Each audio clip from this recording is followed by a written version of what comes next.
राधे राधे भक्तों, आप सभी का स्वागत है। आज हम सुनेंगे शीतला अष्टमी की कथा। एक बार शीतला माता के मन में विचार आया कि चलो आज देखूं कि धरती पर मेरी पूजा कौन करता है।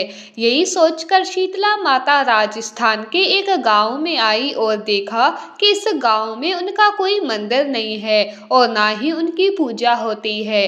माता शीतला गांव के गलियों में घूम रही थी कि तभी एक मकान के ऊपर से किसी ने चावल का उबला पानी नीचे फेंका। वो पानी शीतला माता के ऊपर गिर गया, जिससे शीतला माता के शरीर में छाले पड़ गए और माता के पूरे शरीर में जलन होने लगी। शीतला माता गांव में इधर उधर भाग भाग के चिल्लाने लगी और कहने लगी कि अरे मैं जल गई, मेरा शरीर तप रहा है, जल रहा है, कोई मेरी सहायता करो। लेकिन उस गांव में किसी ने शीतला माता की सहायता नहीं की। वहीं एक घर के बाहर एक कुम्हारन महिला बैठी थी। उसने देखा कि बूढ़ी माई तो बहुत जल गई है। तब उस कुम्हारन ने कहा, माँ तू यहाँ आकर बैठ जा, मैं तेरे शरीर पर ठंडा पानी डालती हूँ।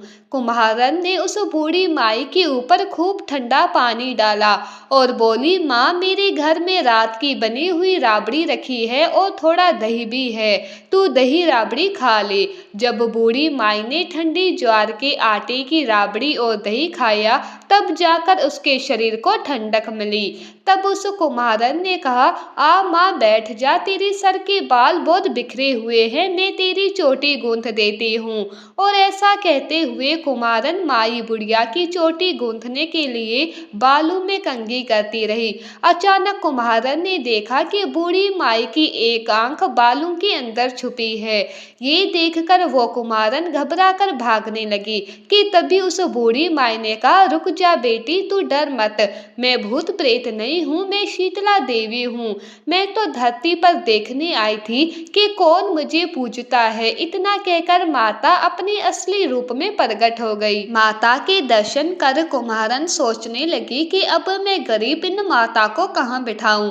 तब उस कुम्हारन ने हाथ जोड़कर आंसू बहाते हुए कहा, माँ मेरे घर में तो चारों तरफ दरिद्रता बिखरी हुई है, मुझे समझ नहीं आ रहा मैं आपको कहाँ बिठाऊं। मेरे घर में ना तो चौकी है और ना बैठने का आसन।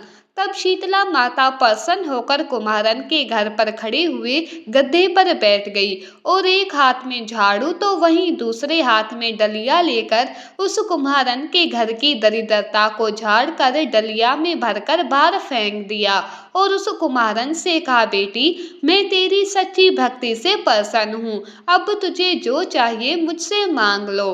तब कुम्हारन ने हाथ जोड़ते हुए कहा, माता मेरी इच्छा है अब आप इसी डोंगरी गांव में स्थापित होकर यही निवास करें।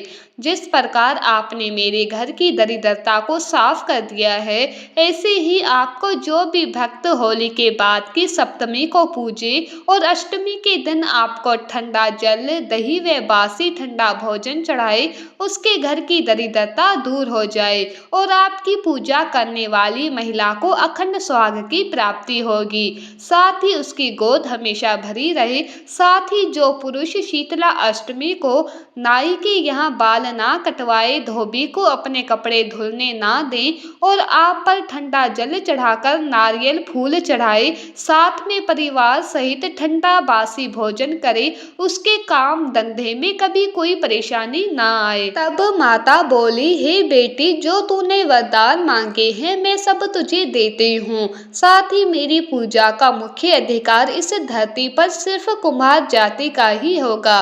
कहते हैं तभी उस दिन से डोंगरी गांव में शीतला माता स्थापित हो गई। बोलो शीतला माता की जय।